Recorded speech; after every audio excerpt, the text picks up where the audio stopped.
नमस्कार, न्यूज के इकलौते फैमिली शो न्यूज की पाठशाला में आप सभी का बहुत स्वागत। मैं हूं सुशांत सिन्हा। सबसे पहले आपको बता दूं कि पाठशाला में आज क्या क्या है और कौन कौन सी क्लास है। ओवैसी, असदुद्दीन ओवैसी के गढ़ में मोदी और गजब हंगामा मचा है वहां पर, आज उसके बारे में आपको बताऊं। हैदराबाद में मोदी योगी की रैलियों में भीड़ क्या बोल रही, पीएम मोदी के खिलाफ कांग्रेस का नया हथियार भी कैसे फेल हो गया है, उस हथियार के बारे में भी बताऊंगा और कैसे फेल हुआ है उसके बारे में भी बताऊंगा।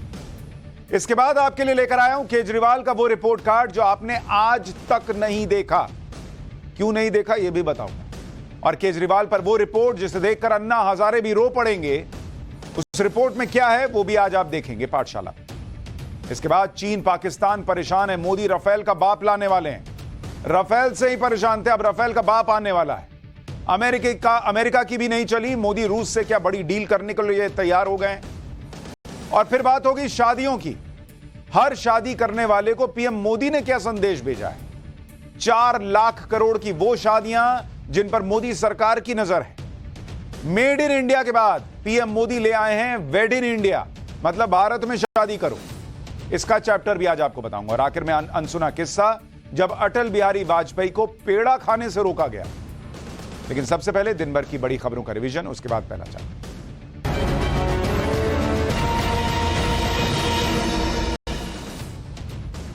उत्तर प्रदेश के मुरादाबाद से बेहद हैरान करने वाला मामला सामने आया। यहां बिलारी बस स्टैंड है, वहां पर सरकारी नल से केमिकल वाला सफेद पानी निकलने लगा। तो लोगों में अफवाह उड़ गई कि भैया ये तो दूध निकल रहा है।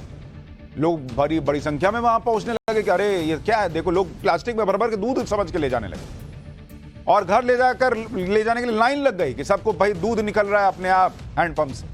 कुछ ही देर में सैकड़ों लोग बोतल में पानी भर के ले जाने लगे दूध समझ के। इतना ही नहीं, नल से निकले पानी को लोगों ने पीना भी शुरू कर दिया। घंटों तक नल से सफेद पानी निकलता रहा, जिसे लोग दूध मानते रहे, चमत्कार बताते रहे, भगवान का आशीर्वाद बता दिया। वीडियो के वायरल होने के बाद पुलिस और प्रशासन के लोग मौके पर पहुंचे। जांच शुरू हुई। जांच में पता चला कि भैया ये दूध नहीं था, प्रदूषित पानी था जो सफेद दिख रहा था। जिन्होंने पिया है उनकी हालत क्या होगी भगवान जाने। उत्तराखंड के उत्तरकाशी में सुरंग में फंसे 41 मजदूरों को बचाने के लिए ऑपरेशन जिंदगी जारी है। सुरंग में मजदूरों तक पहुंचने के लिए 36 मीटर तक वर्टिकल ड्रिलिंग हो चुकी है, जिसके बाद पानी आ गया तो ड्रिलिंग में दिक्कत हुई। फिलहाल मजदूरों तक पहुंचने के लिए 50 मीटर की ड्रिलिंग का काम अभी बचा हुआ है। उधर 12 लोगों की टीम ने सिलक्यारा की तरफ से मैनुअल ड्रिलिंग भी शुरू कर दी है। दिल्ली पुलिस ने खालिस्तानी वीडियो वायरल हो रहा है, वीडियो सेक्टर 37 के पास का बताया जा रहा है, जिसमें चलती कार में सायरन बजाकर कुछ लोग खिड़की से नोट उड़ा रहे हैं। वीडियो वायरल होने के बाद नोएडा पुलिस ने गाड़ियों की पहचान की, आरोपियों के खिलाफ केस दर्ज कर लिया है, साथ ही आरोपियों की गाड़ी को भी सीज कर दिया है। युद्ध विराम के बीच इजरायल के प्रधानमंत्री बेंजामिन नेतन्याहू ने गाजा पट्टी में अपने उन सैनिकों से मुलाकात की है जो पिछले 52 दिनों से जंग के मैदान में डटे हुए। वहां पहुंचकर नेतन्याहू ने सैनिकों का हौसला बढ़ाया। साथ ही उन्होंने दोहराया कि युद्ध विराम खत्म होते ही उनकी सेना हमास का जड़ से सफाया करने के लिए पूरी ताकत झोंक देगी। खबर है कि एक दिन पहले नेतन्याहू ने अपनी आर्मी के बड़े अधिकारियों के साथ बैठक की, जिसमें सीज फायर के बाद के प्लान पर चर्चा हुई। खबर यह भी है कि युद्ध विराम खत्म होने के बाद इजराइल ने हमास पर अटैक का बहुत खतरनाक प्लान तैयार किया है। रश्मिका मंदाना और काजोल के बाद अब बॉलीवुड एक्ट्रेस आलिया भट्ट भी डीप फेक का शिकार बन गई। सोशल मीडिया पर आलिया भट्ट का एक bold deep fake video viral हो रहा है। इस वीडियो में एक बेड पर लेटी हुई लड़की आलिया भट्ट जैसी नजर आ रही है। चूंकि डीप फेक वीडियो है तो अंतर करना एकदम मुश्किल है। दरअसल ये एक डीप फेक वीडियो है जिसमें एआई की मदद से आलिया भट्ट के चेहरे का इस्तेमाल हुआ है। डीप फेक एक आर्टिफिशियल इंटेलिजेंस बेस्ड ऐप है जिसकी मदद से आप वीडियो पर दूसरे व्यक्ति का चेहरा फिट कर सकते हैं। और वही आप देखिए कैसे आलिया भट्ट का चेहरा लगा दिया गया है। बड़ा ही अश्लील सा वीडियो है और उसमें अब आलिया भट्ट का चेहरा लगाकर वायरल हो रहा है। तो ये हो गया दिन भर का रिवीजन। अब पाठशाला की पहली क्लास, जिसमें आपको बताऊंगा कि ओवैसी के गढ़ में मोदी पहुंचे तो कैसे गजब हंगामा मचा। हैदराबाद में मोदी योगी की रैलियों में भीड़ क्या बोल रही, पीएम मोदी के खिलाफ कांग्रेस का कौन सा नया हथियार है जो पहले ही फेल हो गया है।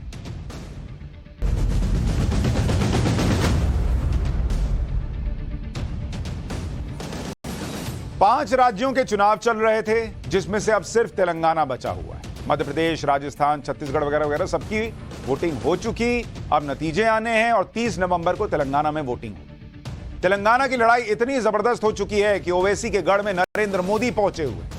आप तस्वीर देखिए बॉस, भीड़ देखिए। ओवैसी के गढ़ में पीएम मोदी का ऐसा जबरदस्त रोड शो हुआ, ऐसा जबरदस्त रोड शो हुआ कि ओवैसी के लोग देखते रह गए। पीएम मोदी के रोड शो में जबरदस्त भीड़ थी। यह रोड शो करीब 3 किलोमीटर का बताया गया। पीएम मोदी तेलंगाना में लगातार तीसरे दिन चुनाव प्रचार के लिए गए। सोचिए, प्रधानमंत्री उस राज्य के लिए भी इतनी मेहनत कर रहे हैं जिस राज्य में बीजेपी का कोई बड़ा दावेदार भी नहीं माना जाता बीजेपी को। पर तेलंगाना में बीजेपी कहां थी, लेकिन अब बीजेपी को धीरे धीरे बनाते बनाते ऐसा माहौल बन चुका है वहां कि पीएम की रैली हुई तो जबरदस्त भीड़। अच्छा, पीएम की पॉपुलैरिटी है, कितना सीट आएगी ये नहीं पता, लेकिन पीएम की पॉपुलैरिटी को कहीं से आप कम नहीं कर सकते जिस तरह से भीड़ नजर आई। पीएम मोदी मेहनत करने में पीछे नहीं रहते, ये तो आपको पहले से पता है। फिर चाहे उस राज्य में बीजेपी का बड़ा नाम हो ना हो, यही बात पीएम मोदी को दूसरों से अलग भी करती है कि भैया मैं अपना काम कर दूंगा, मुझे लोगों से जाना है, मिलना है, मैं नेता हूं, मेरा तो यही काम है। दूसरे नेताओं की तरह ये देख के नहीं जाते कि यहां जीत रहे हैं तभी जाऊंगा, नहीं तो बाद में लोग कहेंगे कि मोदी जी गए, हार गए। इसी तरह से यूपी के मुख्यमंत्री हैं योगी आदित्यनाथ, वो भी ओवैसी के गढ़ में धूम मचा कर आए। योगी ने भी जबरदस्त रोड शो किया। इस रोड शो में भी जबरदस्त भीड़ पहुंची हुई थी। योगी आदित्यनाथ का तो क्रेज हर राज्य में भी दिख रहा है। वो जहां जा रहे हैं भीड़ उन्हें सुनने देखने के लिए जुट रही है। और हैदराबाद में ओवैसी के घर में जब योगी के लिए ऐसी भीड़ दिखे तो ओवैसी के लिए परेशान करने जैसा ही है। ये देखिए, योगी आदित्यनाथ के लिए भी भीड़ पहुंची हुई। नरेंद्र मोदी जितनी भीड़ नहीं है, लेकिन उनके में भी अच्छी खासी भीड़ आई। हैदराबाद में एक तरह से ओवैसी को चैलेंज करते हुए यह कह दिया गया है कि हैदराबाद का नाम भाग्यनगर कर दे। एक बार योगी आदित्यनाथ को सुन लीजिए। कांग्रेस ने तो यहां इसको हैदराबाद बनाया, हम तो इसको भाग्यनगर बनाने के लिए आए हैं। भाग्य को बदलने के लिए आए हैं। भाग्य लक्ष्मी का मंदिर यहां पर है, उनके नाम पर फिर से भाग्यनगर बनेगा। इस देश से आपके पास आए हैं तो 22 जनवरी के बाद आप श्री मेरी सिस्टर रेड्डी को चुनाव जिता करके भेजिए और बदले में मैं उनसे अपील करूंगा कि भाग्यनगर के राम भक्तों को प्रभु राम का आशीर्वाद दिलाने के लिए अयोध्या लेकर के आए। उत्तर प्रदेश में तो योगी आदित्यनाथ का बुलडोजर चलता है। योगी आदित्यनाथ तो बुलडोजर की बात हैदराबाद में ओवैसी के गढ़ में भी करके आए। सुनिए सीएम योगी ने बुलडोजर को लेकर क्या कहा वहां ओवैसी के गढ़ में खड़े होकर।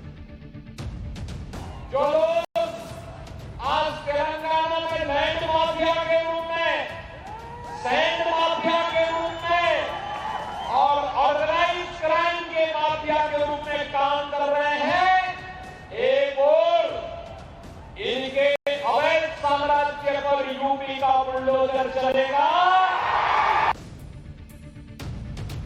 ओवैसी के गढ़ में मोदी योगी के रोड शो की भीड़ बहुत बड़े संकेत दे रही है, क्योंकि तेलंगाना वो राज्य है जहां पर पीएम मोदी का बड़ा फोकस रहा। और तेलंगाना में पीएम मोदी के नाम पर बीजेपी ने हाल के चुनावों में बड़ा कमाल भी किया, क्योंकि तेलंगाना में वैसे तो बीजेपी का कोई बड़ा प्रभाव नहीं था, लेकिन यह प्रभाव धीरे धीरे मोदी युग में बढ़ाने का प्रयास हुआ है। जैसे अगर आप देखेंगे जिस तेलंगाना की बात हो रही है, उस तेलंगाना में क्या प्रभाव था बीजेपी का और किस तरह से बीजेपी ने काम किया है वहां। इस तेलंगाना के लिए अगर आप देखेंगे जहां पर ओवैसी का गढ़ भी है, 2018 का चुनाव बीजेपी को कितनी सीट आई थी? 1 सीट आई थी बीजेपी को, 1 सीट, मात्र 1 सीट। 2019 का लोकसभा चुनाव, लोकसभा, उसमें बीजेपी को कितनी सीट आती है? 4 सीट आती है बीजेपी। ये बीजेपी के बारे में बता रहा हूं। और बीजेपी का वोट शेयर कितना था 2018 के विधानसभा चुनाव में? 7% वोट शेयर था, वोट परसेंट, मात्र 7%। लेकिन जब बीजेपी का वोट शेयर आप 2019 के लोकसभा चुनाव में देखेंगे तो यह करीब करीब 20% पहुंच जाता है। यह है नरेंद्र मोदी की पॉपुलैरिटी। तेलंगाना जैसे राज्य में भी 20% वोट शेयर बीजेपी का हो जाता है जैसे ही नरेंद्र मोदी के नाम पर वोट पड़ने की बारी आती है। और इसीलिए नरेंद्र मोदी ने तेलंगाना में काम करने के लिए बीजेपी की पूरी ताकत लगाई। इसी तरह से यूपी के मुख्यमंत्री योगी आदित्यनाथ भी ओवैसी के गढ़ में लगातार बड़ी बड़ी बातें कहकर लोगों को प्रभावित कर रहे हैं। योगी ने भी जबरदस्त रोड शो किया। इस रोड शो में भी जबरदस्त भीड़ जुटी और योगी का क्रेज तो वैसे देश भर में हर जगह दिख रहा है। हैदराबाद में ओवैसी के घर में जब योगी के लिए ऐसी भीड़ दिखी तो ये ओवैसी के लिए भी चिंताजनक हो। हालांकि यही बात तेलंगाना में खासतौर पर हैदराबाद में ओवैसी जैसे नेताओं को परेशान करती है, क्योंकि हैदराबाद में तो ओवैसी की राजनीति का सिक्का चलता है। ओवैसी सांसद हैं, उनके पिता यहीं से सांसद।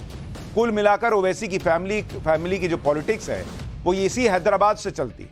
लेकिन जब मोदी योगी हैदराबाद में जाकर चैलेंज कर रहे हैं तो फिर ओवैसी के लिए टेंशन बढ़ जाती है। और ऐसे में असदुद्दीन ओवैसी क्या कह रहे हैं वो भी सुन लीजिएगा। मियां खादर खां के कुछ आता ही नहीं उसको, कहते कि हम नाम बदल देंगे। अरे भाई ये नाम नहीं बदल सकते, यहाँ पे नाम नहीं बदल सकते। आपका ख्वाब ही रहेगा इंशाअल्लाह ताला। मियां खादर खां के कुछ आता ही नहीं उसको, कहते कि हम नाम बदल देंगे। अरे भाई ये नाम नहीं बदल सकते, यहाँ पे नाम नहीं बदल सकते। आपका ख्वाब ही रहेगा इंशाअल्लाह ताला। ओवैसी कह रहे हैं कि भाग्यनगर नहीं बना पाइएगा आप हैदराबाद, लेकिन जैसे जैसे 2024 का चुनाव करीब आ रहा है वैसे वैसे प्रधानमंत्री नरेंद्र मोदी पर अटैक बढ़ रहा है। मुद्दा हो ना हो, पीएम के खिलाफ एजेंडा चलाना ही कुछ लोगों का मेन बिजनेस हो गया।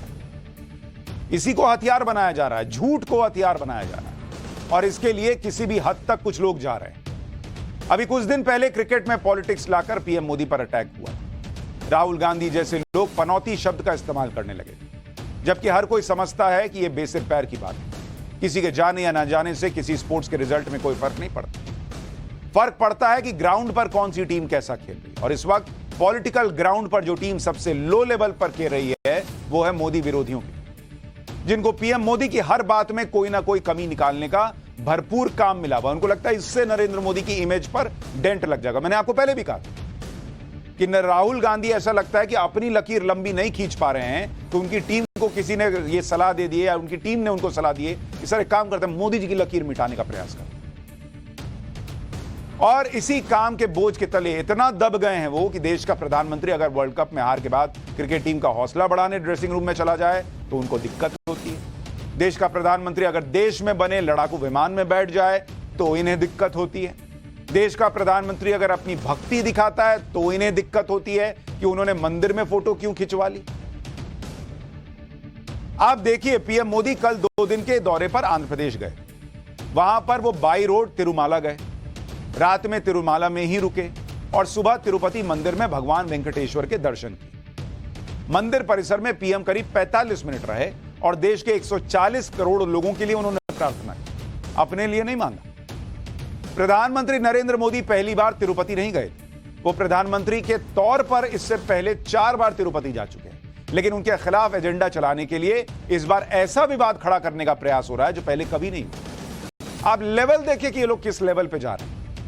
कांग्रेस के नेता बीबी श्रीनिवास ने पीएम मोदी की एक तस्वीर ट्वीट की और इस तस्वीर में पीएम मोदी तिरुपति मंदिर में शेषनाग की प्रतिमा के आगे खड़े और तस्वीर खिंचवा रहे। इस पर कांग्रेस नेता ने लिखा कि ईश्वर पीएम मोदी को क्षमा करें, क्या मोदी खुद को भगवान का अवतार मानने लगे हैं?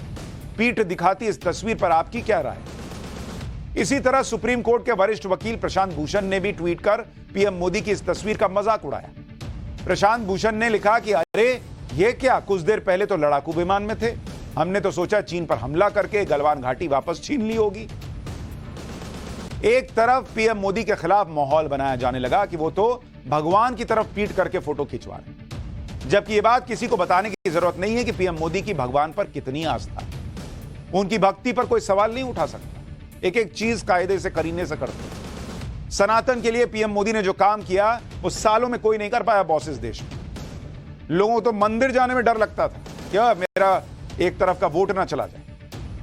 लेकिन जब एजेंडा चलाना है तो कुछ भी कहा जा सकता है। जहां तक तिरुपति मंदिर में फोटो खिंचवाने वाली बात है तो दूसरे लोगों की भी ऐसी ही फोटो आपको मिल जाएंगी। हमने कई फोटो निकाली हैं।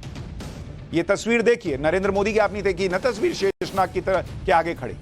अब तस्वीर दिखाइए, एक तस्वीर आपको दिखाता हूं। पूर्व chief justice of India NV Ramana की, उन्हीं शेषनाग के आगे एनवी रमन्ना साहब जो हैं अपनी पत्नी के साथ खड़े हैं। दूसरी तस्वीर दिखाइए, पूर्व उपराष्ट्रपति वेंकैया नायडू की है। इनकी तस्वीर देखिए, ये भी खड़े हैं शेषनाग के आगे।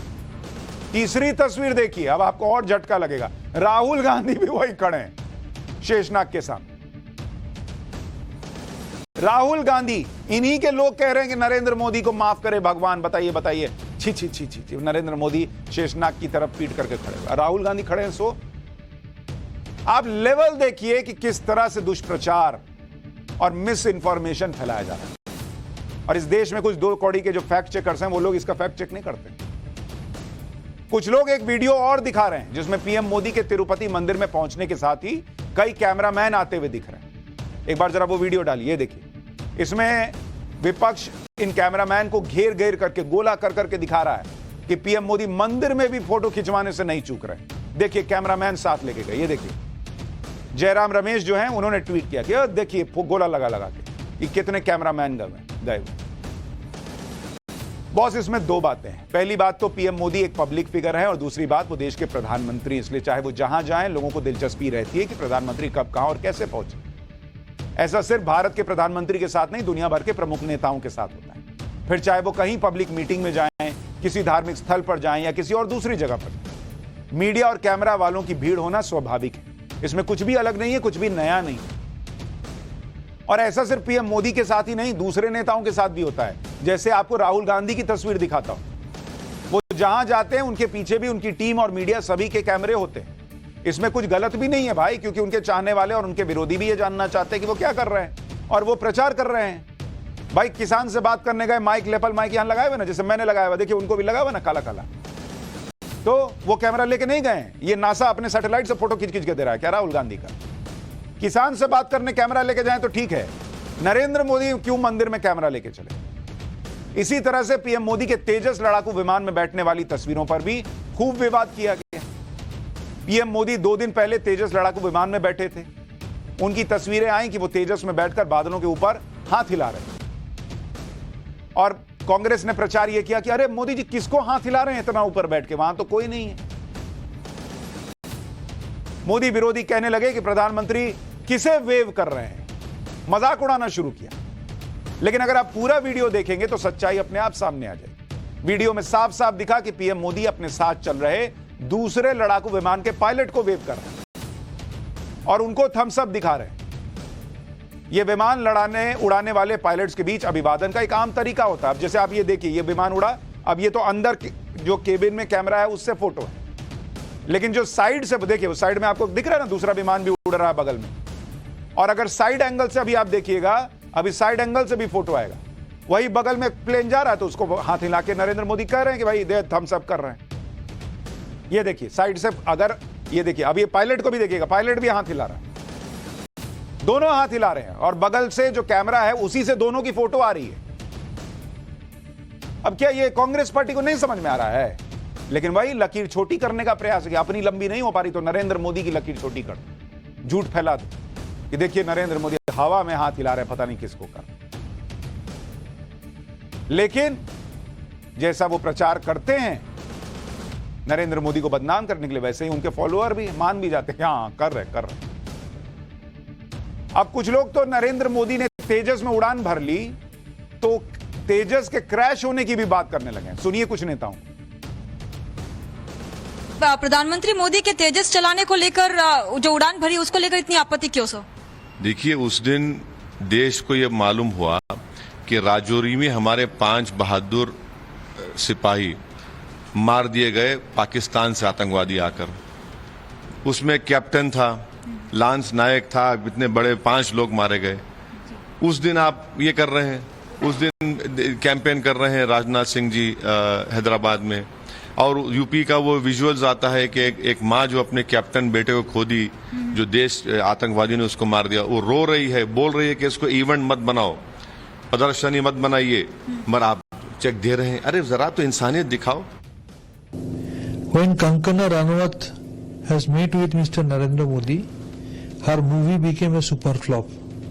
When Virat Kohli shook hands with Narendra Modi, he didn't get century for 3 consecutive years. And finally, after winning 10 consecutive matches in the recently held World Cup, just because our learned Prime Minister went to that stadium, India got defeated in the final. Now, the job that has been done by Narendra Modi, I am afraid that in no time this particular craft gets crashed. Narendra Modi को घेरने के चक्कर में, उनका दुष्प्रचार करने के चक्कर में कह रहे हैं कि भैया मुझे लगता है कहीं तेजस विमान क्रैश ना हो। इन लोगों की सोच देखिए, जब मुद्दे किसी के खिलाफ नहीं मिलते ना, तब ये हाल होता है। आप झूठ बोलकर गलत तरीके से चीजें रखते हैं और इनको लगता है ना इससे लोग नरेंद्र मोदी से, इससे नहीं कटेंगे बॉस। ये तस्वीर देखकर, ये पनौती बुला लेने से, ये झूठी तस्वीरें दिखाने, इससे नहीं होगा।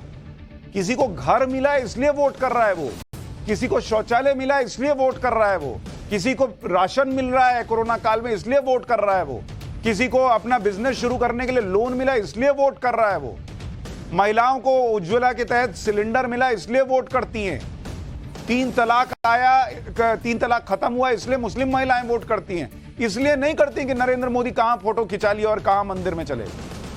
कब समझेंगे ये लोग? यही कर करके पिछला 2 हार गए चुनाव, फिर भी पता नहीं कैसी टीम रखे हुए। काम कीजिए बॉस, काम नहीं कीजिएगा तो इससे काम नहीं चलेगा। और जब काम की बात कर रहा हूं तो पाठशाला में अब अगली क्लास, और इसमें अरविंद केजरीवाल के कामों का चर्चा। केजरीवाल का वो रिपोर्ट कार्ड जो आपने आज तक नहीं देखा, केजरीवाल पर वो रिपोर्ट जिसे देखकर अन्ना हजारे भी रो पड़ेंगे। अब जरा वो चैप्टर खोलता हूं।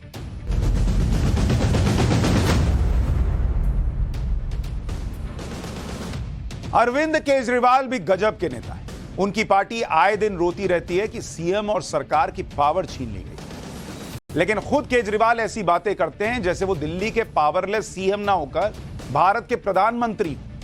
क्योंकि आप देखिए कि केजरीवाल की पार्टी के 11 साल कल पूरे, 26 नवंबर था ना, तो 11 साल पूरे हुए केजरीवाल जी की पार्टी के। तो उन्होंने वादा किया कि वो भारत को नंबर 1 बनाएंगे। बॉस पहले दिल्ली को तो नंबर 1 बनाइए। 11 साल से आप राजनीति कर रहे हैं, 2 बार दिल्ली में बंपर बहुमत मिल गया, दिल्ली में आपकी सरकार है, पंजाब में आपकी सरकार चल रही है, यानी लोगों ने आप पे भरोसा किया हुआ ना, तभी ना इन 2 जगह वोट किया। लेकिन इस भरोसे के बदले लोगों को असल में मिला क्या है? बड़े बड़े एड्स जो दिए गए, जिनके बोझ तले कितने ही पत्रकार भी दबे हुए हैं, कि जो रिपोर्ट आज हम आपको दिखाएंगे वो पत्रकार भी नहीं दिखा पाते। और बड़ी सिंपल सी चीजें हैं जो हमको रिसर्च करने पे ऐसे ही मिल गई। और लोगों को पूछना चाहिए कि उन वादों का क्या हुआ जो दिल्ली के लिए किए गए थे। अगर दिल्ली वाकई नंबर 1 बन गई है तो फिर केजरीवाल की पार्टी की 11 साल और दिल्ली में 8 साढ़े 8 साल की सरकार के बाद भी क्यों दिल्ली जो है इस हाल में है कि वो हर सर्दी में जहरीली हवा में सांस लेती है बॉस? 8 साढ़े 8 साल में इसका क्या आप सोल्यूशन निकालें? और 11 साल हो गए आम आदमी पार्टी बने हुए, क्या सोल्यूशन निकाला आपने? क्यों दिल्ली इस हाल में है कि बाढ़ बारिश में खुद को आज भी नहीं बचा पाती, इतना पानी घुटने भर जम जाता है? क्यों दिल्ली इस हाल में है कि बड़े बड़े वादों के बाद आज भी यमुना साफ नहीं हो पाई है? कुछ नहीं हुआ। और जब दिल्ली की बात होगी तो यह भी बात होगी कि इन 11 साल में कैसे केजरीवाल की राजनीति ने इन्हें गजब का यू टर्न मारा। क्योंकि अरविंद केजरीवाल के लिए आपको यह भी याद करना होगा कि अरविंद केजरीवाल देश की राजनीति बदलने आए थे बॉस। जिन्हें ये भ्रष्टाचारी बताते थे उन्हीं के साथ इंडी गठबंधन में मीटिंग्स कर रहे हैं। जो भ्रष्टाचार मुक्त भारत का नारा लगाते थे अब शराब घोटाले के केस में आरोप में जेल में हैं। जो राजनीति में ईमानदारी की बात करते थे उनके बड़े बड़े नेता जेल में हैं। जो राजनीति में सादगी की बातें करते थे वो शीश महल जैसे मामलों में फंस रहे हैं और शीश महल में रह रहे हैं। जो कहते थे गाड़ी नहीं लूंगा, बंगला नहीं लूंगा जी, वो 4 लाख का कमोड और 8 लाख का पर्दा लगा के बैठे हैं। गाड़ी बंगला नहीं लेने वाले थे, 4 लाख का कमोड जो इस देश में पता नहीं कितनों के घर में होगा। यानी इन्होंने खुद को खुद ही एक्सपोज किया है। और अब इनकी सियासी मार्केटिंग भी इस बात पर टिकी है कि दिल्ली में स्कूल और हॉस्पिटल बड़े अच्छे हैं। आपने सुना होगा बहुत बार अरविंद केजरीवाल जी कहते कि हमने शिक्षा में, स्वास्थ्य में क्रांति ला दी। इसी के नाम पर ये दूसरे राज्यों में वोट मांगते हैं।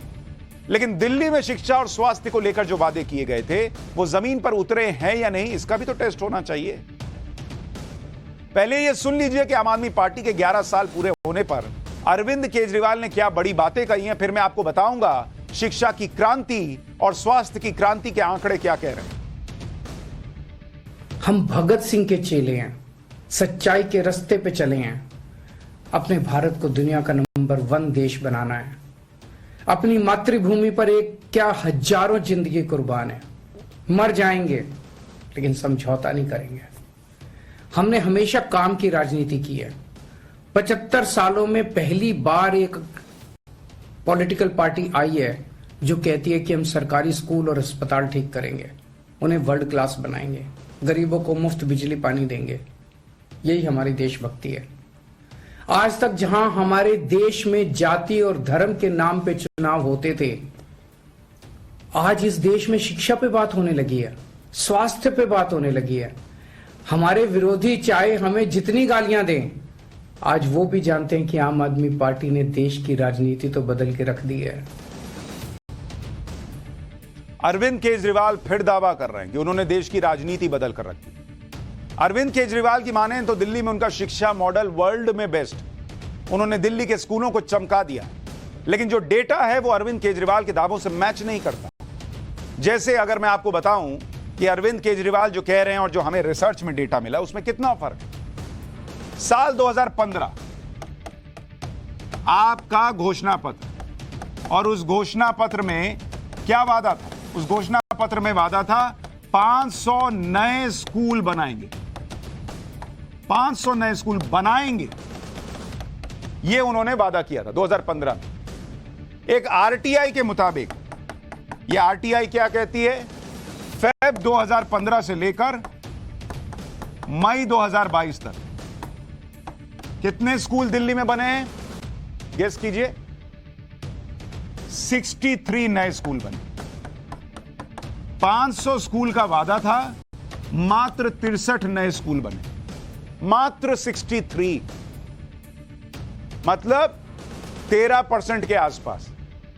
और आप सोचिए, बार बार जब आप सवाल पूछे तो कहा जाता है हमने क्लास बना दी, क्लासरूम बना दिया। अरे बॉस, एक घर में अगर लोग रह रहे हैं और आपने कहा कि हम नया घर बना के देंगे, और फिर उनके उसी घर में आपने 2 कमरे एक्स्ट्रा बनवा दिए, उस घर में टॉयलेट तो होगा नहीं, किचन तो एक ही है, दूसरी 10 समस्याएं खड़ी होंगी, कहां रहेंगे? और कमरे भी तो छोटे छोटे होंगे। एक ही घर में कितना नया कमरा निकाल दीजिएगा। और अगर क्लासरूम ही बनाना था तो 500 स्कूल बनाने का वादा क्यों किए थे? सीधा लिखते घोषणा पत्र में कि हम नए क्लासरूम बनाएंगे, स्कूल नहीं बना पाए। 2022 की इसी आरटीआई में दिल्ली के सरकारी स्कूलों को लेकर और क्या बताया गया है, आपको वो भी जानना चाहिए। दिल्ली के स्कूलों को लेकर कहा गया है कि सिर्फ 1/3 सरकारी स्कूलों की 11वीं और 12वीं क्लास में साइंस सब्जेक्ट की पढ़ाई हो रही है। दिल्ली के 838 हायर सेकेंडरी स्कूलों का डेटा निकाला गया तो पता चला कि इनमें सिर्फ 279 स्कूलों में साइंस सब्जेक्ट पढ़ाया जा रहा है। बाकी कॉमर्स सब्जेक्ट। साइंस सब्जेक्ट पढ़ाने के लिए बेहतर इंफ्रास्ट्रक्चर चाहिए, क्लासरूम चाहिए, लैब चाहिए, साइंस बैकग्राउंड के टीचर चाहिए। अब इंफ्रास्ट्रक्चर कम है या क्या दूसरी वजह है, या साइंस सब्जेक्ट के सरकारी स्कूलों में कम पढ़ाया जा रहा है यही वजह है, या फिर 10वीं क्लास में बच्चों को मैथ, साइंस, इंग्लिश में अच्छे नंबर नहीं आ रहे जिससे वो आगे चलकर साइंस सब्जेक्ट की पढ़ाई कर सके, ऐसी स्थिति नहीं है। क्या वजह है ये तो यही जानते। लेकिन इतनी बड़ी संख्या में स्कूल हैं दिल्ली के सरकारी स्कूल जहां साइंस की पढ़ाई नहीं हो रही है, और आप कह रहे हैं कि हमने कमाल का स्कूली सिस्टम तैयार किया। ये तो स्कूल की बात हुई। इसी तरह से अरविंद केजरीवाल ने दावा किया कि उन्होंने दिल्ली के स्वास्थ्य क्षेत्र में भी क्रांति ला दी। तो अपने मोहल्ला क्लिनिक वाले मॉडल को वर्ल्ड क्लास बताते हैं। जबकि साल 2015 में जब दिल्ली में आम आदमी पार्टी की सरकार बनी तो अरविंद केजरीवाल ने उसी साल दिल्ली में 1000 मोहल्ला क्लिनिक बनाने का वादा किया कि बस इसी साल 1000 क्लिनिक बनाऊंगा। इसके लिए 209 करोड़ का बजट भी दिया गया। साल 2015 में जब अरविंद केजरीवाल ने पीरागढ़ी में पहले मोहल्ला क्लिनिक का उद्घाटन किया, तब से जनता से यह वादा किया कि वो 1 साल में दिल्ली में 1000 मोहल्ला क्लिनिक बनवा देंगे। अरविंद केजरीवाल ने यह टारगेट रखा कि दिल्ली में हर किलोमीटर पर एक मोहल्ला क्लिनिक होगा ताकि लोगों को दूर ना जाना पड़े। लेकिन पहले साल ही अरविंद केजरीवाल का यह टारगेट चूक गया। फिर उन्होंने साल 2016 में कहा कि 31 दिसंबर तक 1000 मोहल्ला क्लिनिक बना कर दूंगा। लेकिन साल बीतते गए, अरविंद केजरीवाल के वादों की डेडलाइन भी बढ़ती चली। साल 2016, 17, 18 साल आते गए, बयान आता गया। अरविंद केजरीवाल हर बार यही वादा कर देते हैं कि उनकी सरकार दिल्ली में 1000 मोहल्ला क्लिनिक बनवा देगी। लेकिन क्या यह वादा पूरा हो पाया, इसकी हकीकत आपको बताऊं उससे पहले देखिए कि कैसे अरविंद केजरीवाल साल दर साल दिल्ली वालों को 1000 मोहल्ला क्लिनिक का सपना दिखा रहे हैं। क्लिनिक यहां पे बनाया है, इस किस्म के 1000 क्लिनिक पहले 1 साल में बनाए जाएंगे। इस 31 दिसंबर तक 1000 मोहल्ला क्लिनिक पूरी दिल्ली में बनके तैयार हो जाएंगे। 1000 डिस्पेंसरी पूरी दिल्ली के 1000 क्लिनिक बनने वाले हैं पूरी दिल्ली में। 1000 मोहल्ला क्लिनिक पूरी दिल्ली में अगले 8-10 महीने में बनके जाएगा। हमारा टारगेट है 1000 मोहल्ला क्लिनिक बनाने का। 1000 किलोमीटर जो आबादी बसती है तो हर 1 किलोमीटर के ऊपर 1 मोहल्ला क्लिनिक होगा। तो आपको 1 किलोमीटर से ज्यादा चलने की जरूरत नहीं है, इतने मोहल्ला क्लिनिक पूरी दिल्ली के अंदर खोल देंगे। हर साल 1000 मोहल्ला क्लिनिक ऐसे जेब से निकाल लो दिया। लेकिन अपने पहले 5 साल के कार्यकाल में अरविंद केजरीवाल हर साल दिल्ली वालों को यह सपना तो दिखाते रहे कि वो 1000 क्लिनिक बनवा देंगे, मोहल्ला क्लिनिक। लेकिन क्या वो 8 साल बाद भी ये वादा पूरा कर पाए? हमने इसको लेकर भी रिसर्च की। इसी साल अगस्त में अरविंद केजरीवाल ने 5 मोहल्ला क्लिनिक का उद्घाटन किया। इन 5 मोहल्ला क्लिनिक को भी मिला दीजिए तो 1000 मोहल्ला क्लिनिक के टारगेट के आसपास भी नहीं पहुंच पाए अरविंद केजरीवाल। इन 5 मोहल्ला क्लिनिक को मिलाकर दिल्ली में मोहल्ला क्लिनिक की संख्या 533 पहुंची, 533। यानी जितना वादा किया था उसका आधा बना पाए 8 साल में, आधा। जबकि यह वादा किया था कि 1 साल में 1000 मोहल्ला क्लिनिक बनाकर दे देंगे। 1 साल में 1000 बनाने वाले थे, 8 साल में 533 बना पाए। इसके बावजूद अरविंद केजरीवाल ने अगस्त में मोहल्ला क्लिनिक का उद्घाटन करते हुए बताया कि पंजाब में उनकी पार्टी की सरकार ने मात्र 18 महीने में 660 मोहल्ला क्लिनिक खोल दिए। वाह बॉस, मतलब आप 8 साल में 533 मोहल्ला क्लिनिक बना पाए और पंजाब में 18 महीने में 660 मोहल्ला क्लिनिक बन गया। ये तो गजब की बात है। और अगर आपकी बात मान भी ली जाए तो लोग ये सवाल पूछेंगे कि अगर पंजाब में 18 महीने में 600 से ज्यादा मोहल्ला क्लिनिक बन गए तो यह काम दिल्ली में क्यों नहीं हो पाया 8 साल? जिस शिक्षा स्वास्थ्य का दिल्ली में बड़ा हो हल्ला किया जाता है, उस हो हल्ले में मोहल्ला क्लिनिक का हाल आपने देख लिया। अब दिल्ली सरकार के अस्पतालों का हाल भी देख लीजिए। अभी नवंबर की बात बता रहा हूं आपको, दिल्ली हाईकोर्ट की बनाई एक एक्सपर्ट कमेटी ने हाईकोर्ट को क्या बताया पता है आपको? उस एक्सपर्ट कमेटी ने हाईकोर्ट को बताया कि दिल्ली सरकार के 9 अस्पतालों में आईसीयू बेड फैसिलिटीज नहीं है। आईसीयू बेड फैसिलिटीज नहीं है। दिल्ली सरकार के अस्पतालों में 11,473 बेड हैं, लेकिन सिर्फ 1,396 आईसीयू और वेंटिलेटर बेड्स। हर अस्पताल में कम से कम 10% आईसीयू बेड्स होने चाहिए, लेकिन सिर्फ 7% आईसीयू बेड्स विथ वेंटिलेटर्स उपलब्ध। यह हाल तब है जब कोविड के दौरान इंफ्रास्ट्रक्चर बेहतर करने की बातें हुई। कोविड से पहले तो और बुरा हाल था। कोविड से पहले सरकारी अस्पतालों में सिर्फ 400 आईसीयू बेड्स विथ वेंटिलेटर्स थे, जिसमें 52 वेंटिलेटर तब काम ही नहीं कर रहे थे। लेकिन क्रांति आई है, शिक्षा में आ गई, स्वास्थ्य में आ गई, सब देख रहे हैं कैसी क्रांति है। इसी तरह दिल्ली में अनाधिकृत कॉलोनीज को लेकर भी अरविंद केजरीवाल ने दिल्ली की जनता से बड़े बड़े वादे किए थे। जैसे साल 2015 में यह वादा किया कि दिल्ली की लगभग 1700 अनाधिकृत कॉलोनीज में काम किया जाएगा, इन सभी में सीवर लाइंस बिछाई जाएगी। लेकिन साल 2022 तक केवल 706 कॉलोनी में सीवर लाइंस बिछा पाई। 1700 से वादा किए थे, 706 में काम हुआ।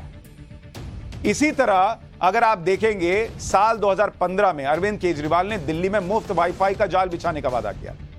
वहां किसान आंदोलन चल रहा था तो वहां जाके वाईफाई लगाया है कि जैसे वाईफाई जेब से झड़ रहा हो कि लो तुम भी रखो। अब इस वाईफाई का दिल्ली में क्या हाल है? इस वादे के 4 साल के बाद 2019 के दिसंबर महीने में, यानी अगले विधानसभा चुनाव जब आ रहा था तो उसके ठीक 3 महीने पहले केजरीवाल सरकार ने वाईफाई के पहले 100 हॉटस्पॉट लगाए। उस समय यह वादा किया कि ऐसे 11,000 वाईफाई हॉटस्पॉट बनाए जाएं। हमने इस वादे का सच जानने के लिए रिसर्च की तो मार्च 2023 की खबर मिली, जिसमें दावा यह किया गया था कि यह स्कीम पिछले साल दिसंबर में ही फंड की कमी की वजह से रोक दी गई थी और आने वाले वक्त में इसे जारी नहीं रखा जाएगा। यह उस मीडिया रिपोर्ट में लिखा था। तो एक और वादा जिसको लेकर लोग पूछेंगे सवाल। इसी तरह अरविंद केजरीवाल ने दिल्ली में जगह जगह सीसीटीवी लगाने का भी वादा किया। एक बार आपको पहले बताता हूं कि जो हमें रिपोर्ट मिली उसके मुताबिक सीसीटीवी को लेकर कितने सीसीटीवी लगे। दिसंबर 2021 तक जो मीडिया रिपोर्ट्स हैं उसमें दावा है कि दिल्ली में 4,15,000 सीसीटीवी लगे। 15,000 सीसीटीवी लगे। 4,15,000। यानी केजरीवाल जी जो कह रहे थे उससे ये कितना ऊपर या नीचे है? एक बार केजरीवाल जी का पुराना बयान सुनिए, फिर आगे की बात बताओ। पूरी दिल्ली के अंदर सीसीटीवी कैमरा लगाए जाएंगे और हमने हिसाब लगाया है कि 10 से 15 लाख सीसीटीवी कैमरे लगाए जाएंगे। अगर बैरक ओबामा जी अमेरिका के राष्ट्रपति जी की यात्रा के लिए हम लोग 15,000 सीसीटीवी कैमरे दिल्ली में लगा सकते हैं, तो हमारी मां बहनों की इज्जत के लिए 10 से 15 लाख कैमरे लगाना तो बहुत छोटी सी बात है। तो केजरीवाल जी का खुद का बयान है कि मां बहनों बेटियों की इज्जत के लिए 10-15 लाख सीसीटीवी लगाना तो बहुत छोटी सी बात है। रिपोर्ट्स कह रही हैं कि वो छोटी सी बात बहुत दूर रह गई है। 10-15 लाख तो छोड़िए, 4,15,000 सीसीटीवी लग पाए। इसमें कोई बुराई नहीं है, आपने काम करने का प्रयास किया, अच्छी बात। लेकिन बात इतनी दूर का आप सपना दिखाते थे तो पब्लिक पूछेगी ना, भाई 10-15 लाख बोले थे, ये तो 4 ही लाख लगा।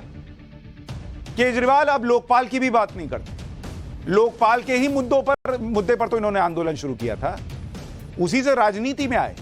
फिर 2014 में उसी मुद्दे को लेकर सीएम की कुर्सी से इस्तीफा दिया। लेकिन उसके बाद केजरीवाल 2 बार बंपर बहुमत से सीएम बन चुके। लेकिन अब लोकपाल को कोई पूछता तक नहीं। लोकपाल बिल दिल्ली विधानसभा से 2015 में पास किया गया। 2015 में यह लोकपाल बिल दिल्ली विधानसभा से पास हुआ, लेकिन आज तक यह बिल दिल्ली में लागू नहीं हुआ। आरोप है कि 2015 से 2019 तक लोकपाल बिल की फाइल दिल्ली सरकार के पास थी, बाद में इसे एलजी के पास भेजा गया। हालांकि केजरीवाल की टीम का दावा था कि लोकपाल बिल की फाइल एलजी के पास है और यह फाइल वहां अटकी हुई। लेकिन सवाल यह नहीं है कि फाइल किसके पास अटकी, सवाल यह है कि जिस लोकपाल के लिए केजरीवाल जी की टीम ने इतना बड़ा आंदोलन किया, जिस लोकपाल के नाम पर उनकी राजनीति की शुरुआत हुई, उसे लागू करने के लिए उन्होंने सरकार में आने के बाद बड़ी लड़ाई क्यों नहीं लड़ी? भाई आप इसी से आए थे ना कि हम लोकपाल के बिना नहीं चल सकते बॉस। अगर मान लीजिए एलजी ने ही फाइल दबाई थी या दबा कर रखी थी, आप क्यों नहीं फिर इस तरह से आंदोलन पर बैठ गए? क्यों एक समय के बाद आप चुप हो गए? अगर एलजी के पास फाइल अटकी भी है तो जिस लोकपाल के लिए केजरीवाल जी ने इतना बड़ा अनशन किया, उन्होंने 2015 के बाद रामलीला मैदान की बुकिंग क्यों नहीं की? क्यों लोकपाल की फाइल क्लियर कराने के लिए धरने पर नहीं बैठे? अब नहीं बैठना धरने पर, बस ये कह देना कि हमने तो विधानसभा से पास कर दिया, अब हुआ तो नहीं हुआ, हम क्या कर सकते हैं, ये वाला एटीट्यूड है। और जबकि आप इसी लोकपाल की लड़ाई लड़ रहे थे। आपको यह भी पता होगा कि जो लोग बात बात में जनमत संग्रह यानी रेफरेंडम कराने के लिए कहते थे, उन्होंने यह शब्द भी ऐसा लगता है अपनी मेमोरी से डिलीट कर दिया। इक्का दुक्का घटनाओं को छोड़ दें तो बीच में कभी आपने सुना कि केजरीवाल की टीम किसी बात पर जनमत संग्रह करा रही हो? लेकिन अब जब केजरीवाल को शराब घोटाले में ईडी का सम्मन आ गया, केजरीवाल के बारे में चर्चा होने लगी कि कहीं ये भी तो जेल नहीं चले जाएंगे, तो केजरीवाल की टीम कहने लगी कि केजरीवाल अगर जेल गए तो जेल से सरकार चलाएगी। और तब इनको याद आया कि अब हमको रेफरेंडम कराना चाहिए। आम आदमी पार्टी देश भर में जनमत संग्रह करवाएगी कि केजरीवाल को इस्तीफा देना चाहिए या जेल से सरकार चलानी चाहिए। आम आदमी पार्टी ने कहा था कि वो घर घर जाकर केजरीवाल के बारे में राय लेंगे कि क्या उन्हें जेल से सरकार चलानी चाहिए। अब इनको याद आ रहा है कि जनमत संग्रह नाम की भी कोई चीज होती है। और इसके पहले कितने ही साल बीत गए, आपने कब सुना कि जनमत संग्रह हो रहा है? आज की डेट में खुद अरविंद केजरीवाल ये बात कहते हैं कि जनता से पूछेंगे कि जेल जाने पर इस्तीफा दें कि जेल से सरकार चलाएं। सोचिए, ये बात तो लालू यादव ने भी नहीं कही, वो भी जेल जाने पर इस्तीफा देकर गए थे, फिर भले ही पत्नी को सीएम बना दिया। लेकिन केजरीवाल तो अभी जेल भी नहीं गए, ना ही कोई पक्के तौर पर कह सकता है कि वो जेल जाएंगे। लेकिन केजरीवाल की टीम अभी से माहौल बनाने लग गई कि जेल से ही सरकार चलाने जैसी बातें करने लगी। और यह है उन अरविंद केजरीवाल के 11 साल का रिपोर्ट कार्ड जो कि राजनीति बदलने आए थे। और इसीलिए हमने कहा, जिन अन्ना हजारे के साथ, वो जरा तस्वीर दिखाइए, वो आंदोलन वाली जो अन्ना हजारे के साथ बैठते थे, वो तस्वीर आप सोचिए। अरविंद केजरीवाल सूख के कांटा हो गए थे। अरविंद केजरीवाल के बगल में अन्ना हजारे बैठे हुए होते, और उसके बाद आज की डेट में स्थिति यह है कि अन्ना अरविंद केजरीवाल से बात तक नहीं करते। और अन्ना के जो सपने थे वो तो कहां ही गए, वो भी ये रिपोर्ट देख रहे होंगे तो सोच रहे हो। खैर, पाठशाला में अब वो चैप्टर जो बताएगा कि हर शादी करने, पाठशाला में अब किस्सा अनसुना। घटना साल 1996 की। अटल बिहारी वाजपेयी पहली बार प्रधानमंत्री पद की शपथ लेने के लिए दिल्ली में अपने घर से निकलने ही वाले थे। शपथ ग्रहण की तैयारी पूरी हो चुकी थी। बीजेपी के बड़े बड़े नेता अटल बिहारी वाजपेयी को बधाई देने उनके निवास पहुंच रहे थे। प्रधानमंत्री पद का शपथ ग्रहण समारोह होना था, लिहाजा सुरक्षा के इंतजाम भी कड़े थे। तभी मथुरा से बीजेपी के 2 कार्यकर्ता बांके बिहारी का प्रसाद यानी पेड़े लेकर अटल बिहारी वाजपेयी के निवास पहुंचे। सुरक्षा कर्मियों ने प्रसाद लेकर पहुंचे कार्यकर्ताओं को अंदर जाने से रोक दिया, लेकिन तभी अटल बिहारी वाजपेयी की नजर भीड़ में मौजूद उन कार्यकर्ताओं पर पड़ी। उन्होंने सुरक्षा कर्मियों से उन्हें अंदर आने देने के लिए कहा। बीजेपी के दोनों कार्यकर्ताओं ने प्रसाद के तौर पर लाए पेड़े अटल बिहारी वाजपेयी को दे दिए, तो सुरक्षा कर्मियों ने अटल जी को पेड़ा खाने से रोका। इस पर अटल बिहारी वाजपेयी बोले कि अगर इसमें भी मिलावट हो सकती है तो फिर उन्हें भगवान भी नहीं बचा सकता। इसके बाद अटल जी ने श्रद्धा भाव के साथ पेड़े खाए और फिर मजाक करते हुए कहा कि भाई शपथ ग्रहण समारोह के बाद मत मांगना, खत्म हो चुके। यह था अटल बिहारी वाजपेयी का बांके बिहारी मथुरा और ब्रजवासियों से लड़ा। अटल बिहारी वाजपेयी ने अपना पहला लोकसभा चुनाव भी मथुरा से ही लड़ा था। हालांकि इस चुनाव में उन्हें जीत नहीं मिल पाई। सियासी जमीन पर भले ही अटल जी मथुरा में हार गए, लेकिन मथुरा से उन्होंने कभी भी अपना रिश्ता टूटने नहीं दिया। और अब किस्सा सुना के बाद इस वक्त की हेडलाइंस।